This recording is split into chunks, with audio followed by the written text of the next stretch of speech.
Salam alaikum Mazoul, bonsoir. Sellal, c'est fini. Abdelmajid Tebboune est arrivé, nommé Premier ministre. Par qui? Je vous le donne en mille. Eh bien, par son Excellence, M. Abdelaziz Bouteflika, président de la République, pardi. Du moins, c'est ce que nous dit le communiqué de la présidence. Oni, soit qui mal y pense. Vous n'allez tout de même pas douter de la capacité de M. le Président de la République à prendre de telles décisions. Et vous n'allez tout de même pas penser que c'est quelqu'un d'autre qui aurait pris la décision en ces noms et lieux. Inna ba'da adh-dhanni ithmun. Et le même président de la République a félicité M. Abdelmalek Sellal, Premier ministre sortant, et tous les membres du gouvernement pour le travail qu'ils ont accompli, selon le même communiqué, qui nous apprend donc que Sellal et son gouvernement ont accompli du travail. Et mieux encore, pour ceux qui ne savent pas combien la légalité et les bons usages républicains sont respectés dans ce pays. Écoutez cet autre passage du même communiqué que je vous cite. Conformément à l'article 91 alinéa 5 de la Constitution, Monsieur le Président de la République a, après consultation de la majorité parlementaire, nommé Abdelmajid Tebboune Premier ministre. Fin de citation.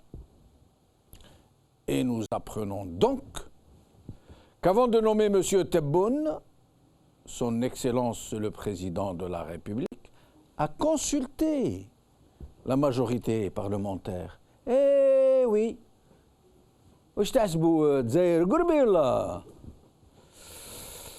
Et bien sûr, le Président n'a pas encore désigné les autres membres du gouvernement. Il attend, bien sûr, de consulter le nouveau chef du gouvernement. Il ne va pas lui imposer n'importe qui. Voyons. Nous sommes en République et le chef du gouvernement a son mot à dire. Hamala. Et voilà, la khutba est dite, le nouveau Parlement élu à moins du tiers de l'électorat en comptant les voix obtenues par la fraude et le bourrage des urnes. Ce nouveau Parlement a donc été installé comme si de rien n'était, comme s'il n'était pas le fruit du plus massif boycott jamais observé dans ce pays depuis son indépendance. Pire que cela, le premier parti du régime, le FLN, dont le premier responsable nous avait promis, rappelez-vous, plus de 50% de participation et une victoire éclatante pour lui, n'a pu récolter qu'environ 1 600 000 voix sur 23 millions de voix. 1 600 000 voix, y compris les voix de la fraude. Malgré ça, M. Ould Abbas, secrétaire général du parti FLN, se félicite pour cette très distinguée victoire. Et plus encore, il remercie Fakhamatouhou, le président de la République, d'avoir aidé à cet exploit. Par quoi, à votre avis? Je vous le redonne en mille. Eh bien, par sa baraka. Voyons. Écoutez-le. شرفتوا البلاد، شرفتوا الحزب نتاعكم، وبالخصوص شرفتوا رئيس الحزب، رئيس الجمهورية. نقولها بكل صراحة وبكل تواضع وروح المسؤولية. لو ما الصورة نتاع السيد الرئيس اللي كنا نبينوها دائما نوريها تشوف في التلفزيون البرنامج نتاعو، ما نحصلوش على هذه الاصوات هذه. يكون البركه نتاع عبد العزيز بوتفليقه رئيس الحزب ورئيس الدوله، حصلنا على النتيجه 1,700,000 صوت. ما بيننا وبين الثاني تقريبا 900,000 صوت، قريب مليون. لهذا مبروك علينا. Le Parlement a donc été officiellement installé et son nouveau président élu, s'il vous plaît, Saïd Bouhadja, député FLN, est donc le nouveau président du Parlement. Le Parlement le moins représentatif de l'histoire du pays. Un genou de 79 ans. Et quelques mois. On n'a pas voulu nous dire qu'il a 80 ans. Dans son discours inaugural, il a dit ceci aux députés. Écoutez, je vais le citer. Écoutez bien. J'appelle les députés, toute obédience confondue, à travailler de concert à travers le dialogue et l'échange de vues pour trouver des solutions aux préoccupations du peuple qui les a élus en toute liberté et transparence. Fin de citation. Le chef du gouvernement, lui, a 72 ans et quelques mois. On n'a pas voulu nous dire qu'il a 73 ans. C'est dans l'ordre des choses. Voyons un peu quelques personnages de l'État et leur âge, juste comme ça, pour avoir une idée.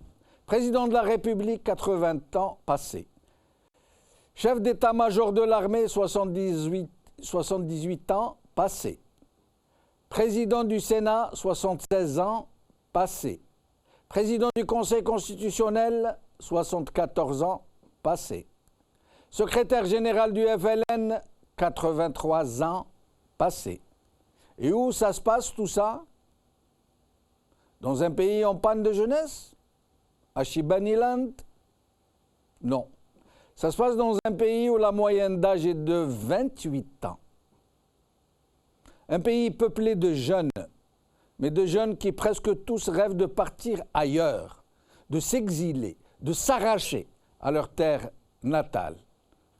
Un pays où les haragas sont devenus une vocation. Et nous sommes donc repartis pour un autre tour. Celle-là, elle est partie, Tebboune est arrivé. Reste à savoir à quelle sauce ce qui reste de ce pays va être bouffé. Aujourd'hui. Jeune Afrique, Algérie. Abdelmadjid Tebboune nommé Premier ministre par Abdelaziz Bouteflika. Par Jeune Afrique. Europe 1. Abdelmadjid Tebboune, nouveau Premier ministre en Algérie. Par la rédaction. TSA. Gouvernement. Tebboune remplace Sellal, les ministres chargés de vaquer aux affaires courantes. Par la rédaction. Abdelmadjid Tebboune, Premier ministre. C'est le titre de notre émission d'aujourd'hui et j'ai le plaisir donc de recevoir ici sur le plateau Brahim Younsi, homme politique algérien, plutôt analyste algérien. Je fais toujours la même bourde. Mais vous ne pouvez pas vous arracher à ce qui a été votre statut pendant tellement d'années. Tout à fait. Bonsoir. Bonsoir. Et merci encore pour l'invitation. Merci. Dans cette circonstance un peu particulière. Ah oui. Toutes les circonstances de ces derniers temps sont un peu particulières. Oui. Brahim Borhan Messir sera avec nous depuis Alger. C'est Borhan, merci d'être avec nous. Oui, bonsoir M. Bachinouf, bonsoir à vos invités et à tous les téléspectateurs d'Al Maralibia. C'est moi qui vous remercie M. Bachinouf. Je tenais à dire quelque chose, Borhan Messir.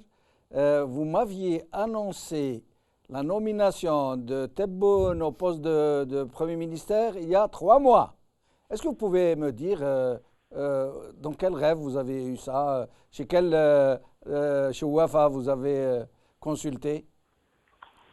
Non, il n'y a pas de chouafa, c'était par rapport à des supputations, par rapport à ce qui se disait dans le microcosme algérois. Donc à l'époque, c'est vrai qu'il y a quelques mois, après 3 mois, c'était lui qui les pressentit, il y avait même un semblant de composante, mais entre-temps, beaucoup d'eau a coulé sous les ponts. Ça a été vraiment une surprise maintenant, la nomination de M. Abdelmadjid Tebboune en tant que Premier ministre. Brahim, monsieur, restez avec nous et si vous avez un téléviseur en face de vous, je vais vous demander de regarder une photo que je vais montrer à Brahim Younsi aussi.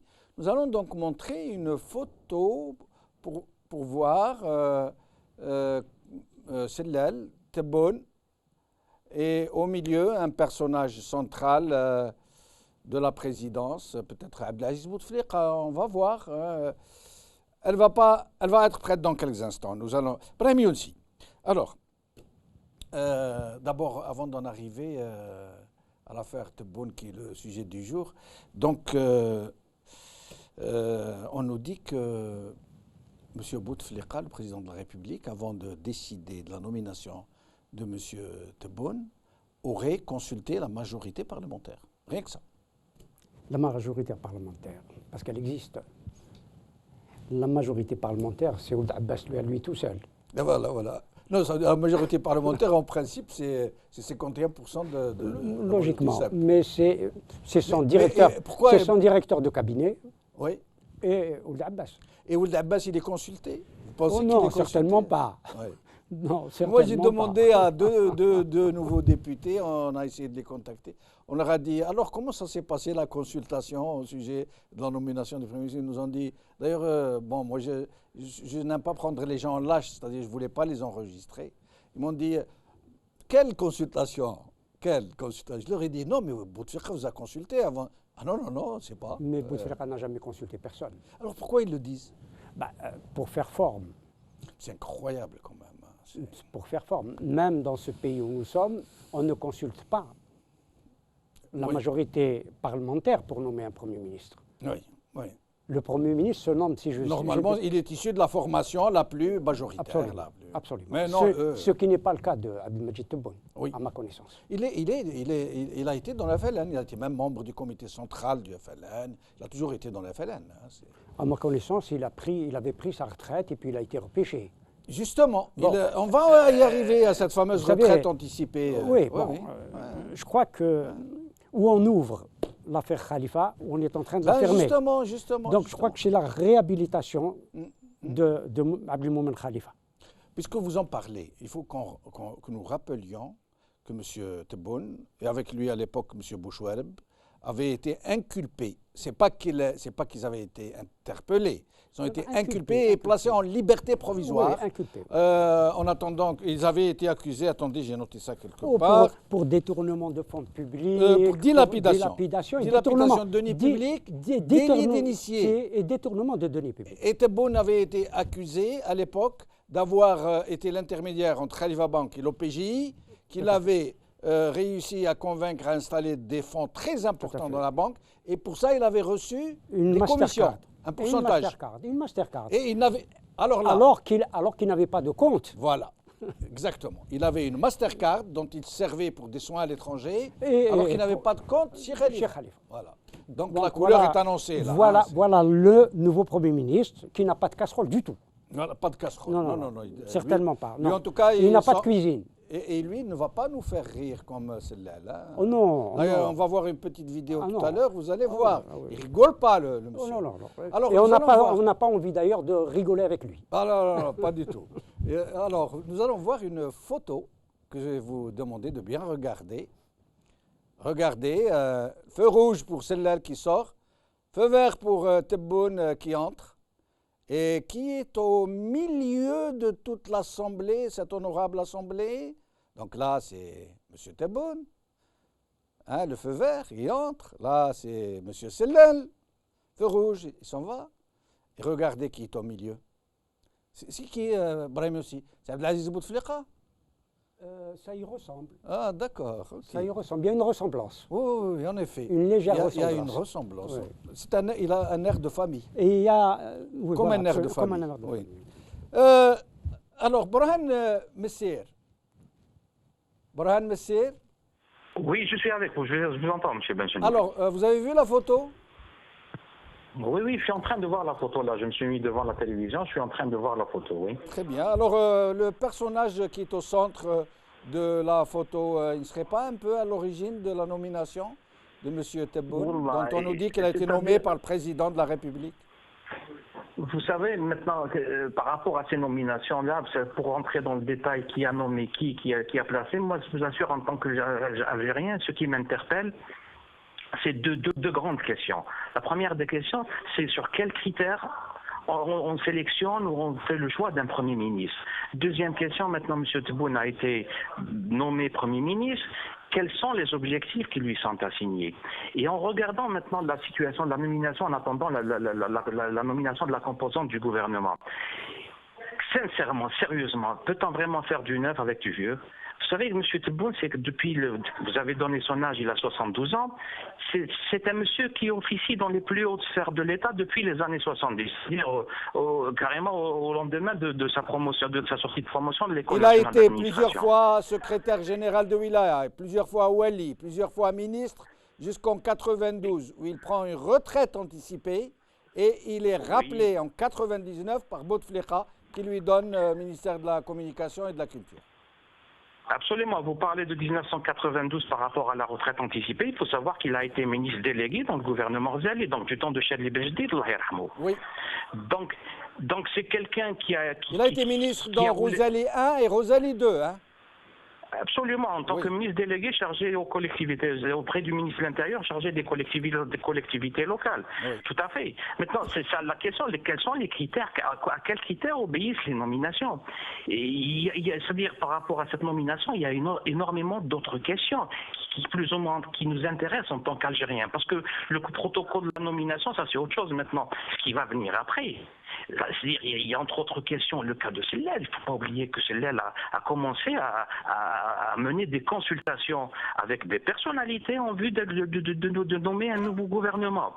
Et surtout, si vous voyez bien, si vous remarquez très bien, il y a eu quelques ministres qui se sont portés candidats à la députation, qui n'ont pas démissionné, mais qui ont été mis en congé, c'est-à-dire dans l'espoir de revenir encore au niveau de leur département. Et vous-même, qu'est-ce que vous pronostiquez comme futur gouvernement? Est-ce que vous avez une idée? Est-ce que vous voyez quelques têtes qui pourraient arriver ou d'autres qui pourraient partir? C'est clair qu'il va y avoir un chamboulement parce que, à mon humble avis, la prochaine composante du gouvernement, elle va déterminer exactement les différents positionnements des uns et des autres par rapport à l'échéance de 2019 ou bien après, bien avant, on ne sait pas. Mais ce qui est sûr, c'est les noms qui vont être nommés au niveau des différents départements vont vraiment déterminer les positionnements des uns et des autres. Donc, est-ce que maintenant, par rapport à, tout à l'heure je parlais des consultations de M. Sellel quand il a consulté. Est-ce que ce nouveau Premier ministre va tenir compte de ces consultations? Est-ce qu'il va refaire d'autres consultations? C'est-à-dire tout est flou dans cette situation. C'est là le vrai problème. Mais vous pensez que Sellel pourrait consulter tout seul comme un grand s'il n'y avait été autorisé par qui décide vraiment? Mais d'accord, il n'avait pas le libre cours du mode de choix de choisir qui veut. Mais qu'on nous dise quel est le bilan de ces consultations. Quels sont les noms qui sont sortis? Est-ce qu'il faut les refaire? Est-ce qu'il peut les reprendre? S'il faut les reprendre, est-ce que ce nouveau Premier ministre va accepter de travailler avec des gens qui plus ou moins n'ont pas été choisis par lui? Et vous pensez qu'il pourrait ne pas accepter, M. Tebboune? Mais on ne sait pas, tout est flou. La personne qui a choisi, on ne sait pas qui. Déjà, par rapport à la déclaration que M. Sellel était en train de mener des consultations, ça s'est sorti de la bouche du premier secrétaire du FLN, qui a donné l'information que c'était lui qui allait être reconduit. Alors vous imaginez, en tant qu'AZ du FLN qui n'a pas l'information, donc tellement c'est flou, vous ne savez même pas qui fait quoi et qui va dire quoi exactement. Restez avec nous, Borhan Messir. Nous accueillons à présent Abdou Sammar. Merci d'être avec nous. Abdou. Allô? Abdou, merci d'être avec nous. Merci Jamal, comment vas-tu? Très bien, merci. Alors Abdou, d'abord je tiens à signaler à nos téléspectateurs que vous n'êtes plus à Algérie Focus, malheureusement pour nous tous qui suivions de très près Algérie Focus, mais que maintenant vous avez lancé un nouveau journal en ligne qui s'appelle Algérie Part et qui est vraiment génial. Génial. Je vous félicite pour le travail que vous êtes en train de faire, Abdou Sammar. Merci beaucoup Jamal pour tes encouragements. On est désolé pour les lecteurs d'Algérie Focus. Il nous est arrivé une sacrée mésaventure. On les invite à nous rejoindre dans une nouvelle aventure. Et voilà, c'est le combat pour la liberté contre le diktat de tous les pouvoirs. En tout cas, c'est du véritable journalisme d'investigation que vous faites. Je suis bluffé, personnellement. Mais Algérie part. Abdou Sammar, vous aviez donné une information qui s'avère fausse, hein, comme quoi vous ne dites pas que du vrai dans Algérie part, qui donnait Chakib Khalil comme Premier ministre. Alors, dites-nous un peu. Non, non, pas du tout, Jamal. C'est pas ce qu'on a dit, je corrige. On n'a pas dit qu'il allait devenir Premier ministre. On a dit qu'il y a un lobbying qui veut faire de lui Premier ministre. Et finalement, cette option, lisez bien l'article, ne sera pas retenue parce qu'ils ont compris qu'ils ne pouvaient pas faire passer la pilule à l'opinion publique au regard de la réputation sulfureuse de Chakib Khalil. Et qu'il est fort probable et même possible, et je pense que ça va se confirmer dans les heures à venir, que Chakib Khalil prendra beaucoup plus la place de Bouchouareb que la place de Sennel. Ça veut dire qu'il serait tenté de le ramener d'abord au poste de ministre, de nous imprégner un petit peu, puis de passer à la vitesse supérieure? Absolument, Jamal. C'est exactement la stratégie. Ils ont étudié leurs coûts. Il y a une paix sociale qui est menacée avec la crise financière. Il y a un ramadan qui sera parmi les ramadans les plus chers des 10 dernières années. Il y a une ébullition. Et faire nommer, donner la fonction symbolique du Premier ministre à un Chakib Khalil qui est aussi sulfureux, qui a avec ses implications dans les contrats sur la traque, etc., même si officiellement il n'a pas été jugé, mais il reste impliqué, ça aurait été un suicide politique. Donc il n'est pas question de le mettre Premier ministre, ils se sont ravisés, et le poste de Bouchouareb, dont lui-même Bouchouareb a annoncé à son entourage qu'il est partant, sauf encore une fois surprise générale. Ça, c'est les dernières informations que nous recueillons. Mais il faut comprendre, Jamal, que le régime algérien est habile à diffuser plusieurs informations pour noyer la vraie. C'est très difficile de connaître. La résidence de Zeralda est très très fermée. Les conciliabules se font en Zeralda, ils ne se font plus à Mouradia. C'est énormément fermé et on essaie de recouper, de confirmer du honneur. Abdou Sammar, et Sellal, qu'est-ce que vous en pensez? Quelles sont les informations qui vous sont parvenues concernant ça? C'est ce qui va devenir. Comme on l'a dit hier, il y a deux scénarios pour Sellal, où il devient ambassadeur de l'Algérie à Paris en France. Mon Dieu. Oh, voilà, donc il va venir, il sera ton voisin, mon cher Jamal. Il sera ton voisin.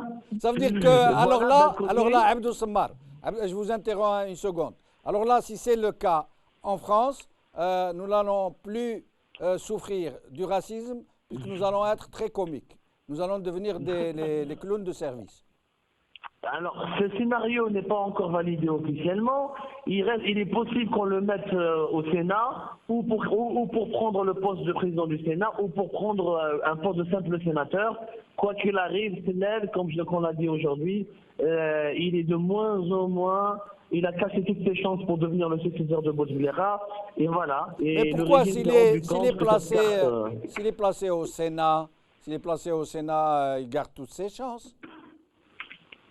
Enfin, c'est possible, mais franchement, avec toutes les erreurs, en fait, il devait rester. Franchement, il devait rester, Jamal. Il devait rester, mais les dernières erreurs, notamment avec les négociations avec le MSP et certains partis de l'opposition, lui ont été très fatales. Il a manqué de ruse, il a manqué de discrétion, il n'a pas su fédérer autour de lui, il n'a pas su gérer son gouvernement avec son conflit ouvert avec Amara Ben Younes au début, plus tard avec Abdeslam Bouchouareb, etc. Plusieurs de ses ministres ont échappé à son contrôle. Franchement, il a collectionné les bourses et le régime, dans un contexte très particulier aujourd'hui, face à la crise financière, la conjoncture internationale, il a besoin d'un homme beaucoup plus solide. Justement, Abdou Sammar, justement, puisque vous parlez de conjoncture, je vous demande de rester avec nous. Brahim Younsi, à la décharge de M. Tebboune, il arrive dans une situation extrêmement difficile, même si lui-même a été un peu au tableau de bord. Voilà. Alors donc, quelques points, juste quelques points de l'état des lieux qu'il va trouver. Un président invalide pris en otage par sa fratrie et d'autres milieux qui règnent en son nom. Une situation financière désastreuse. Des alliés naturels acquis par la rente et qui n'est plus possible d'arroser et qui peuvent devenir méchants. Aucune alternative économique à court terme. Aucune. Pour compenser le manque à gagner induit par la chute des prix du baril, un taux de chômage effarant, même s'il n'a jamais été dit, et qui avoisine les 35% de la population active. Une inflation galopante, un malaise social grandissant, des grèves qui éclatent partout, y compris au sein de l'armée, des retraités de l'armée, de la police. Alors, des besoins en produits de toutes sortes, incompréhensibles, dont on ne peut pas se passer, mais qu'on ne peut plus importer. Des partis politiques qui ont perdu toute crédibilité. Une université en déshérence, dont le niveau a atteint celui des plus mauvais au monde, et donc sur laquelle il ne faudra pas compter. La question du MAC qui prend des proportions inquiétantes, celle du MZAB qui se profile à l'horizon, et un nombre incalculable d'autres problèmes que je ne peux pas tout dire. Donc il arrive, le monsieur, dans une situation... Mais tout cela, il le sait. Oui. Mais cela veut dire deux choses. Ou c'est un gouvernement provisoire, un gouvernement d'attente. De temps de préparer quelque chose ? D'antichambre, oui. Par exemple ? D'antichambre. On verra. On verra. Chakib Khalil ? Non, pas forcément. Non, pas forcément. Ou c'est la révolution qui est au bout, avec tout ce que vous venez de citer. Ça veut dire l'explosion. Oui, mais il y aura une explosion. Il y aura une explosion. Ou l'intervention, et je l'ai dit la dernière fois ici, de l'armée. Cette nomination annonce des jours difficiles. Difficiles, et vous venez de le dire, sur le plan social, et difficiles sur le plan politique, dans la mesure où aucun parti, et on a entendu tout à l'heure Ould Abbas, qui est enchanté d'avoir obtenu, entre guillemets, 1 500 000 ou 1 700 000 voix sur 23 millions. Il claironne, hein ? Oui, claironne. Et il remercie la baraka de Bouteflika. Ceci étant dit, on a quand même une triplette aujourd'hui. On a Ould Qaddour, repris de justice. Qui a son attraque. La mamelle de la nation. À la tête de son attraque. Ouais. On a maintenant Tebboune, qui, qu'on le veuille ou non, a été attrapé et rattrapé par la justice. Oui. Et vraisemblablement, on va avoir le nabab des personnalités que la justice devrait retrouver un jour. C'est Chakib Khalil. C'est-à-dire qu'on va vider les prisons. C'est donc une vraie mafiocratie, en l'occurrence. Nous y sommes. Nous y étions déjà. Littéral, au sens nous littéral. Y étions déjà. Alors, il faut piquer dans les caisses de l'État. Il faut piller l'Algérie pour devenir ministre ou Premier ministre. Est-ce que c'est ça C'est terrible ce que vous êtes en train de dire. Mais c'est ça notre réalité, c'est ça la réalité. C'est ça la réalité. Donc, il ne peut qu'y avoir, peut-être dans les jours qui viennent, et on l'a vu avec les anciens ou les retraités de l'armée. On l'a vu aussi avec la police. C'est-à-dire que ce sont les corps qui tenaient le régime, je ne dis pas l'État, mais le régime, qui sont en train de se déliter, de se fissurer. Mais derrière ce sombre, très sombre tableau que vous faites, et ces vérités très crues, qui sont presque blessantes, mais qui sont vraies. Mais elles sont blessantes, elles sont humiliantes pour nous. Elles sont très humiliantes. Il y a aussi, en dehors du fait, et vous l'avez signalé, de la gérontocratie qui gouverne ce pays. Et pas seulement de la gérontocratie, mais à la limite, le chef de l'État serait très âgé et en bonne santé, enfin du moins en mesure de pouvoir diriger, on aurait à la limite accepté. Il y a eu dans l'histoire des hommes des chefs d'État très âgés. Mais en l'occurrence, le monsieur est dans un état d'incapacité totale. D'une part, et ce n'est plus de mode aujourd'hui. On le voit en Tunisie, on le voit ailleurs, que ces chefs d'État vieillissants, si j'ose dire, font beaucoup de bêtises. Quand un Qaïd Sebsi, on va revenir à l'Algérie, veut envoyer l'armée dans le sud de la Tunisie pour réprimer des manifestations, des revendications sociales, cela veut dire que nous sommes en dictature. Et c'est cela aussi, l'Algérie, qui est fondée, quant à elle, contrairement à la Tunisie, sur l'armée. Et l'armée est prête, si tant est que ce qu'on me dit est juste, et se vérifiera peut-être, que l'armée est prête, ou serait prête, à agir. Nous allons écouter pendant 2 minutes M. Tebboune pour nous faire une idée un peu du personnage, de son tempérament, et puis nous reviendrons à nos invités. الناس sont angoissés, ils ont créé l'angoisse dans la rue كيما هادي غاديه تشعل غاديه كان غدوه غير بوبال تشعل راها بدات وسيرتو لا بوبال يصوروها في الليل راك عارف زهاره قد تسخط قال بابا حيدره شعلت سي كوم سا سي سا لا بسيكولوجي ديال الناس بون ماتنا اون في كروار او جون باللي الازمه هادي ليسبوار نتاعك كيما قالت هذيك بن قلنا وفرحانه بها والله لا يردها في الجزيرة البترول هبط باي باي السلم الاجتماعي في الجزائر الله لا يردك هاولا هبط في 2014 السلم الاجتماعي مشى دونك جو دي اون ترافاي لا ماس قال الدراهم ما بقاوش والازمه راها هنا والمشاريع حبست اون فا بلي لونسي دو لوجمون اللي دا واللي ما داش تفرط فيه سي كوم سا ميم الاحتجاجات على مستوى الدول هذه هي في بعض الأحيان جو لو دي نقولها بصفة رسمية ونكرر باسكو أنا راني في سنة نقول فيها نفس الكلام أقسم بالله العلي العظيم أن برنامج فخامة الرئيس ما يتوقف مهما كانت الظروف السكنات تبنى الشيء اللي مبرمج يتبنى ونبرمجوا سكنات أخرى تشوفي هذا مؤخرا هذا الفيسبوك اللي تشعل من بعد خروج بعض الشباب في بجاي سي كلار كاين سيت في الماروك برو اسرائيليان اي سو تريتون d'Israël c'est clair il y a 2 sites en France il y a un site en Israël et un site en Allemagne هذو هما les 5 sites prouvé c'est clair mais احنا شوف سي سكي في لا فورس دو لالجيري ابنائها اليوم ما كانش واحد اللي يزيد يلعب بهم فاقوا Alors, Borhan Messir. Monsieur Benchenouf. Alors, oui, monsieur Benchenouf. vous avez entendu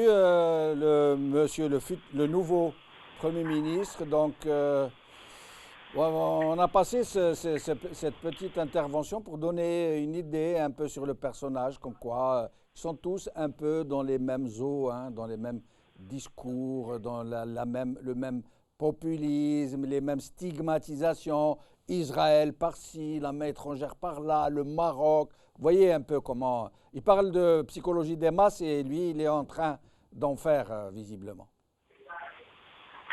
Oui, quelque part, il répond à la question que vous venez tout juste de poser à votre invité sur le plateau, c'est-à-dire la personne qui va venir, elle va trouver une situation très très délicate et tous les voyants sont rouges.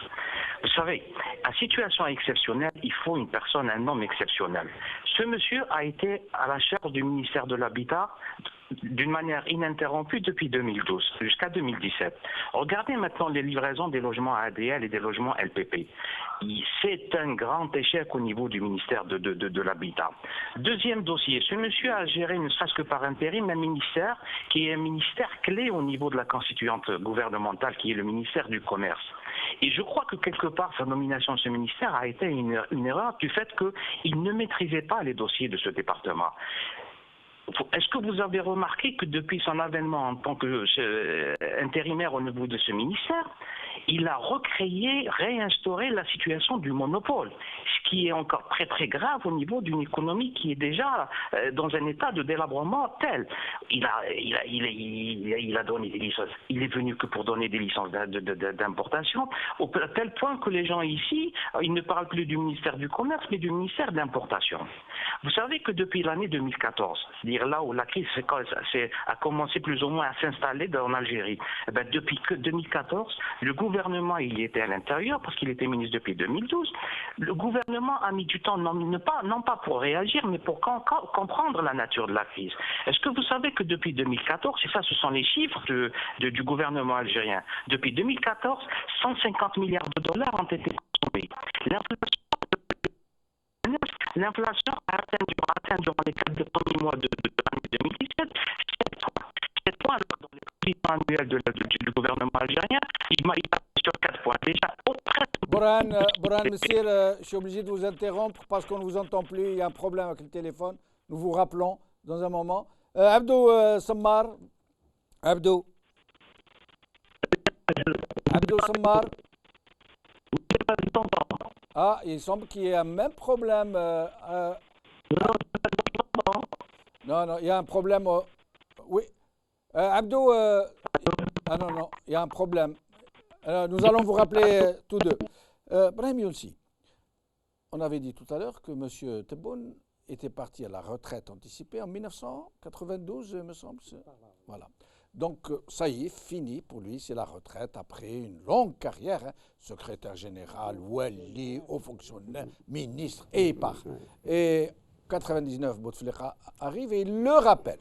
Et là, on le revoit, il est partout et il est très proche des frères Bouteflika. Il y a une grande proximité entre lui.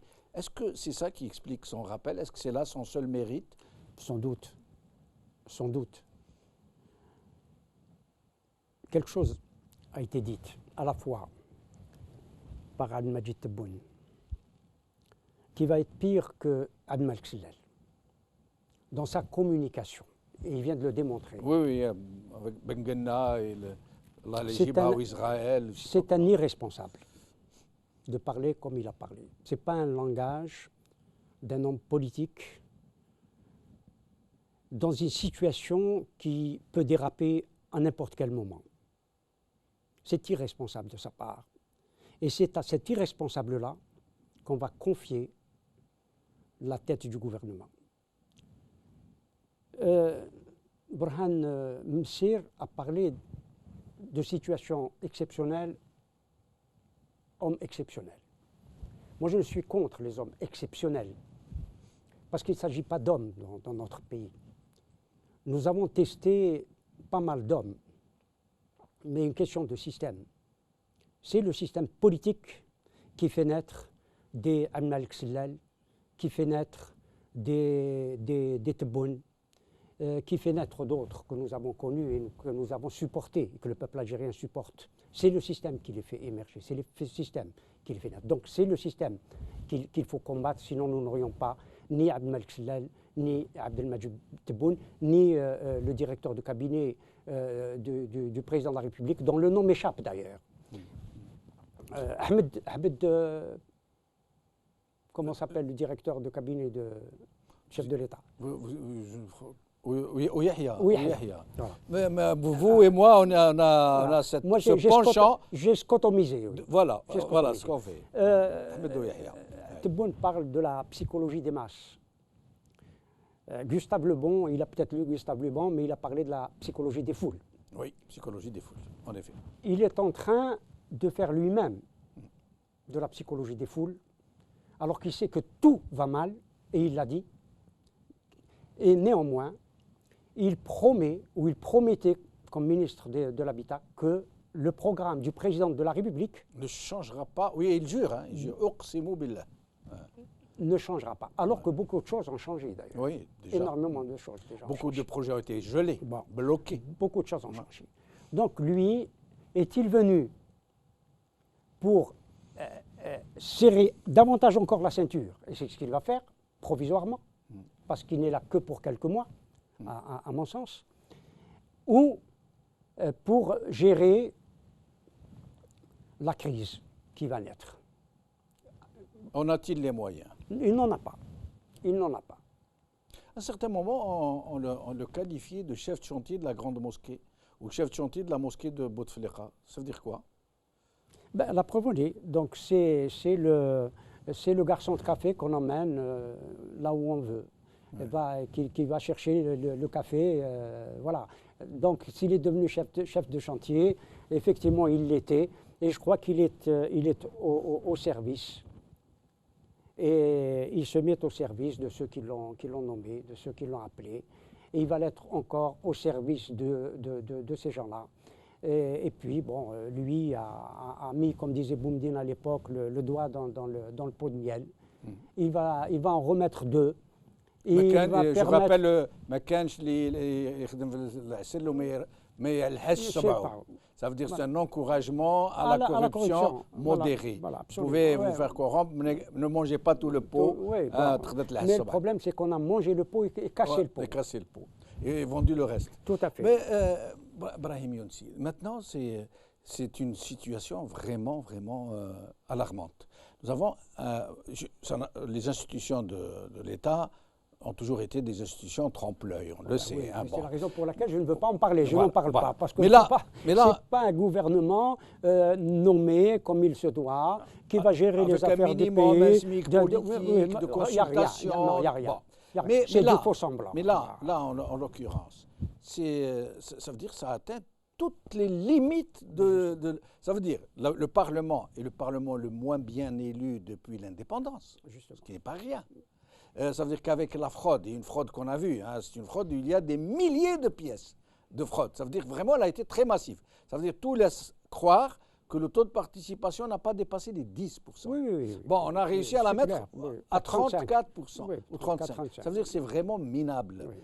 Alors un Parlement pareil, un Conseil constitutionnel dont tout le monde sait maintenant que c'est la chose de Saïd Bouteflika, une Cour des comptes qui ne fonctionne que sur le bouton, une armée qui est très inquiète à la suite de l'affaire des bulletins nuls, parce qu'on a découvert que les militaires se sont consultés et ont décidé de voter nul. C'est ce qui est en soi une rébellion. Donc le prix du baril qui a chuté. Ça veut dire que c'est les clignotants au rouge partout qui sont en train de sonner. Il va faire quoi, le monsieur, même s'il est hyper doué?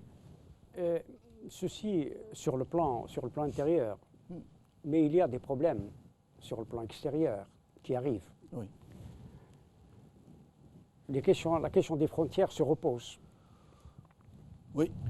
Du côté de notre voisin marocain, mais aussi dans le sud-est, avec le Mali. Et Macron a posé la question de façon directive, où il a sommé l'Algérie. Oui. C'est-à-dire qu'il y a, y compris sur le plan de la politique étrangère, où l'Algérie est totalement absente, où elle obéit au doigt et à l'œil. Et on l'a vu dans cette rencontre de Riyad, où l'Algérie s'est aplatie, totalement aplatie. Effacée. Du point de vue, pas seulement effacée, si au moins elle n'était qu'effacée. Oui. Elle s'est aplatie, totalement aplatie, devant les rotomondades, les injonctions de Donald Trump, qui les a sommés à se mettre de son côté pour attaquer une autre partie. Oui. Et l'Algérie n'a pas branché, n'a pas bougé une oreille. N'a pas pompé. N'a pas quitté. Il ne faut pas dire l'Algérie, il faut dire le régime. Le régime, bien sûr. Hélas, mais il représente l'Algérie. Oui. Hélas, mille fois il marche. Hélas. Et les représentants du système sont restés cloués, collés dans leur... Il y a autre chose, Brahim Younsi, je voulais votre avis sur la question. Je suis désolé pour nos amis, nous n'arrivons pas à régler le problème du téléphone. La dernière fois, à l'arrivée de M. Macron au Mali, donc quand il survolait l'Algérie, par protocole, par courtoisie a-t-il lui-même dit, il a donc appelé le président Bouteflika, il a dit ceci. Il n'a pas dit, contrairement à ce qu'a dit la presse, nous avons échangé, il y a eu une autre. Il a dit, j'ai eu Bouteflika au téléphone. Je lui ai dit ceci, cela. À aucun moment, il n'a dit, nous avons discuté. Donc, ce n'est plus François Hollande qui camouflait un peu cette absence, cette carence du président, en parlant d'alacrité, de discussion. Macron, il a clairement dit, non, il ne m'a pas parlé. C'est moi qui lui ai parlé. Et autre chose, lors de sa conférence de presse au Mali, il a envoyé un message très dur à l'Algérie, comme il disait. Il a dit que moi, j'ai charge de militaires qui sont là, je suis responsable de leur sécurité, alors vos terroristes, ceux que vous protégez, vous les tenez en laisse. Il a dit ça en termes clairs, non sibyllins. Oui, c'était clair. Et donc, à votre avis, il va y avoir un tournant majeur dans la politique algéro-française? Si le régime, s'il veut encore être soutenu, c'est ce que dit Macron, il faut qu'il obéisse. Et s'il veut être soutenu également par les États-Unis, il faut qu'il obéisse. Mais obéir plus que ça, qu'est-ce qu'ils vont faire? Ils ont offert l'Algérie De sur un plateau à toutes les puissances qui ont Non, mais on donnait encore davantage. Quoi? Qu'est-ce qu'ils pourraient donner plus? Il y a plein de choses à donner. Il n'y a plus rien à donner. Il y a beaucoup de choses encore à donner. C'est s'aplatir. Je vous ai raconté une histoire.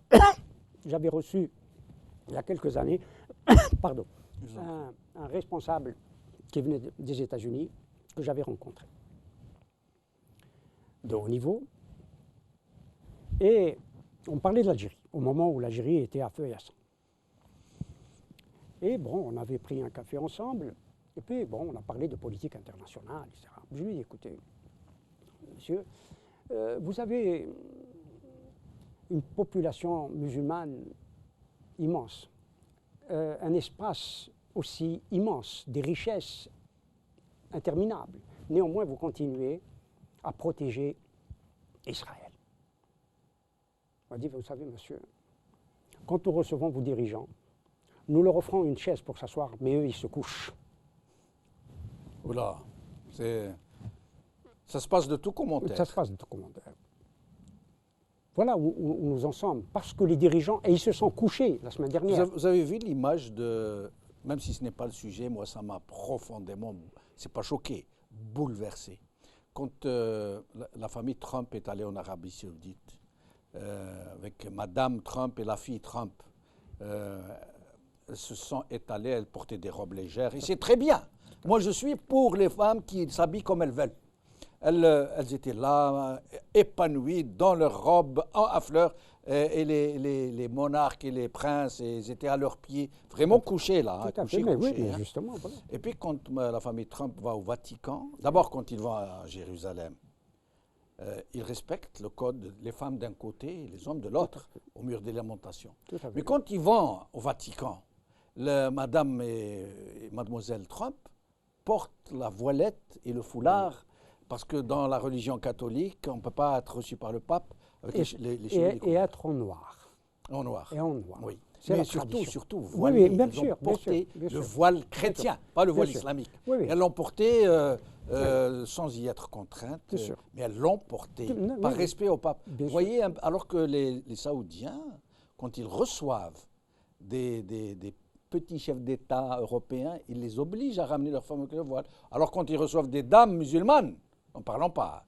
Il n'est pas question qu'elle se présente sans voile. Sans voile. C'est dire qu'il se couche en effet. Oui, le problème est là. Oui. C'est-à-dire que nous revenons à Malik Ben Nabi, que Dieu ait son âme. Oui. C'est-à-dire que nous sommes en situation, encore une fois, de colonisabilité. Al-Qabiliya l'Istimar. C'est comme ça qu'on dit. Bon, c'est ça. Nous sommes en situation de nouveau de colonisabilité. Et donc, pour revenir à M. Tebboune, qu'est-ce qui pourrait... Allez, soyons optimistes pour sortir de cette émission par la bonne note. Essayez de trouver quelque chose qu'il pourrait accomplir qui soit positif. Une petite chose. Allez, essayez de trouver. Je vous fais confiance. La seule chose positive qu'il puisse faire pour lui-même et pour nous, c'est de partir. Mais, alors moi, j'ai une autre proposition. J'ai une proposition très sérieusement. À mon avis, moi, la seule chose qu'il pourrait faire, qu'il peut faire, il est vraiment dans ses capacités de le faire, c'est de partir et demander aux autres de partir avec lui. Ah oui, parce que quand on dit dans le communiqué que vous avez lu tout à l'heure, que Abdelmalek Sellal a démissionné, y a-t-il quelqu'un qui démissionne dans ce pays? Et vous imaginez s'il est vraiment nommé, comme est en train de le prédire certaines sources, s'il est nommé ambassadeur d'Algérie en France? Vous imaginez un peu la Bérésina? Oui, mais enfin, nous l'avons eu déjà la Bérésina avec les ambassadeurs successifs. Oui, mais à la limite, prenez Missoum Subih, qui est vraiment un personnage exécrable dans tous les sens du terme pour tous ceux qui l'ont connu. Mais c'est le monsieur qui sait parler, qui sait les protocoles, qui... Oui, mais là... Pas à ce point-là, c'est pas celle-là. Il peut savoir parler, mais la soumission... Oui, là... Mais la soumission, il n'y a pas photo. C'est là où le bas blesse. C'est la soumission. C'est ça. Et ce n'est pas pour rien qu'il est resté une vingtaine d'années en France. En tout cas, une douzaine d'années, c'est sûr. Voilà. Il est resté là parce qu'on se soumet. Voilà, l'Algérie ou la diplomatie algérienne, pardon de le dire comme ça, en tout cas la diplomatie du régime, qui était une diplomatie d'entremetteur, qui devient une diplomatie de soumission. Alors que les Français, Brahim aussi, vous et moi qui les connaissons, les Français respectent les gens qui ont de la dignité. Oui, absolument. Les gens respectent ceux qui Absolument. aiment leur pays. Absolument. Les gens respectent ceux qui défendent bec et ongle les Absolument. intérêts de leur pays. Absolument. Moi, je les ai vus sur un plan économique, avec des partenaires d'autres pays qui viennent défendre leur pays, qui n'acceptent pas de brader les richesses de leur pays. Ils les respectent énormément. Alors que les Algériens, quand ils débarquent chez eux, ils les méprisent. Oui. Ils leur donnent de l'argent, mais ils les méprisent. Précisément parce qu'ils sont méprisables.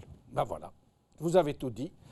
Nous sommes donc arrivés à la fin de cette émission. Je suis désolé de ne pas avoir pu continuer à parler avec Borhan Messir et Abdou Sammar, mais ce n'est que partie remise. Les deux sont très intéressants et apportent toujours des choses nouvelles à cette émission. Je les prie donc de revenir. Merci à vous, chers amis et téléspectateurs, d'avoir suivi cette émission. Merci à vous, Brahim Younsi. Merci. Merci. Khala khair, bislama.